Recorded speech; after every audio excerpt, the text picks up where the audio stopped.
اللهم صل وسلم وبارك على سيدنا محمد وعلى آله وأصحابه أجمعين. اللهم ارحم بابا وماما واموات المسلمين جميعا، اللهم امين. ازيكم عاملين ايه؟ وحشتوني كتير كتير كتير. اهلا وسهلا بكل اخواتي اللي انضموا للقناه، نورتوني. النهارده بقى الفيديو بتاعنا هننزل السوق نجيب شويه مشتريات كده، طلبات للبيت، الحاجات اللي البيت ناقصها، الحاجات اللي محتاجينها، وهنعمل الغدا مع بعض. يلا بينا نبدا الفيديو، بسم الله. والله صاحيه، والله العظيم زي ما بقول لكم كده، صاحيه محتاره هنعمل اكل ايه. قلت خلاص كل يوم حيرة هنتغدى ايه. انا ايه عندي شويه خضره في التلاجة، والله يغسل الخضره دي وايه وحبه رز كده هو، واروح ادق كفته. مين بيحب الكفته اللي برز دي؟ الكفته ام رز.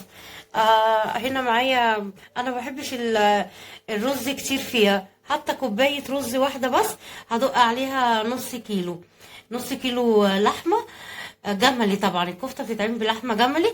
هنا معايا بقى حتى ملح وكمون وفلفل اسود وايه تاني وزعتر وبصل وتوم. وهنا الخضره وهي سايباها تتصفى وهضيفها عليها. ويلا بينا ننزل السوق. مين بيحب الكفته؟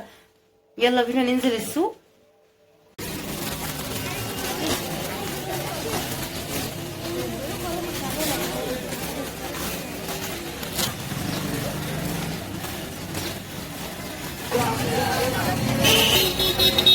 انا لسه راجعه اهو من السوق.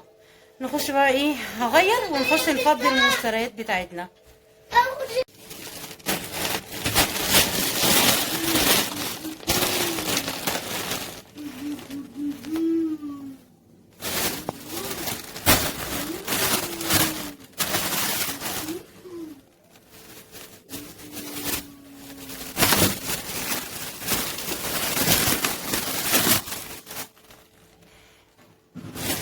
معايا هنا زي ما انتم شايفين، اول حاجه طلعت دي حاجات احنا جايبينها اهي من السوق.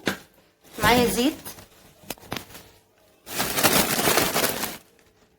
معايا هنا بقى مكرونه صغيره. طبعا بس زي ما انتم عارفين انا بجيب حاجتي بالطلب، ما بجيبش كميات كبيره. معايا. نعم يا عمر. خش نام، مالكش دعوه. بقولي ما تصوريش مش عايزه انام، خش نام.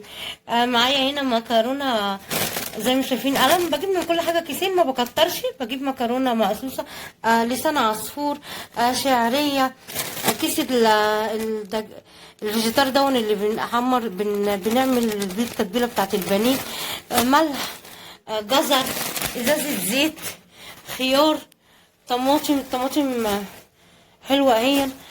بصل. معايا بانيه، معايا لحمه. اللحمه هنا لسه عايزه تتقطع، اقطعها وادخلها في اكياس. هروح بقى اشيل الحاجه دي ونشوف هنعمل ايه تاني مع بعض.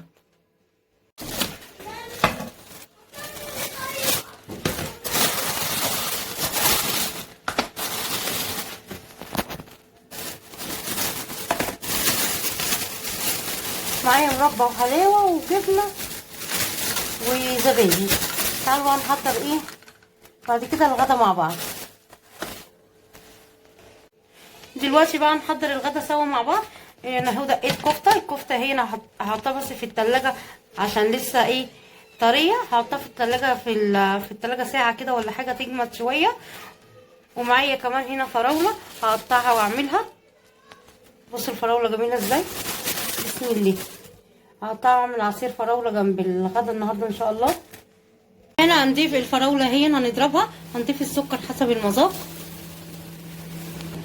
علبه الزبادي دي اختياري، مش يعني ايه اساسي، بس زي ما قلت لكم علبه الزبادي دي بتديها طعم جميل قوي.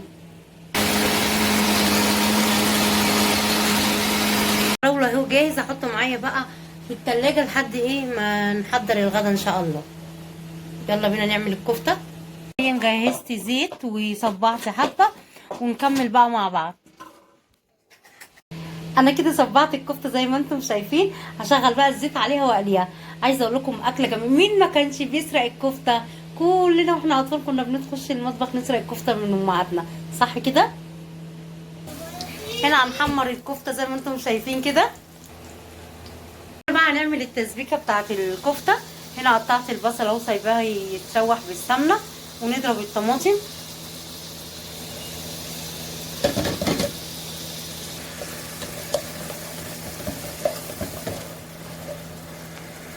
عقبال ما البصلة تتحمر نضرب الطماطم.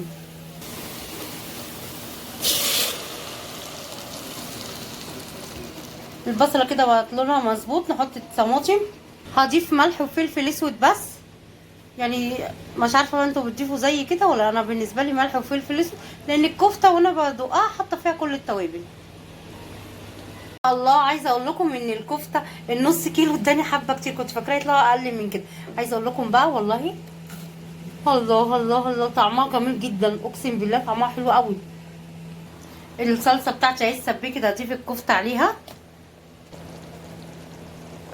بقى نحمر شعريه، نعمل حبه رز بشعريه كده. لون الشعريه يعني خلاص فاضل له تكه ويبقى مناسب. هضيف عليه الرز.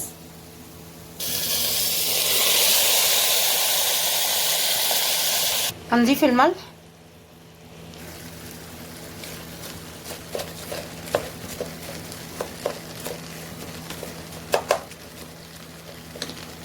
الاكله بتاعتي الجميله الكفته وبرز خلصت. ادي الرز خلاص استوى اهو، وادي كمان الكفته اهي. يلا نغرف الاكل مع بعض. انا كده الغدا بتاعي جاهز، تعالوا اتغدوا معايا. عايزه اقول لكم بقى حبه كفته اقسم بجلاله الله طعمها وريحتها حكايه، وحبه رز بالشعريه يستاهلوا بقكم، وحبه مخلل، والعصير بقى الفراوله اللي احنا عملناه مع بعض. وانا كده وصلت لنهايه الفيديو. لو عجبكم الفيديو لايك وشير وسبسكرايب وكومنتي جميل زيكم يديني الندافع ان اكمل. بحبكم كتير جدا. الى اللقاء ان شاء الله في فيديو اخر.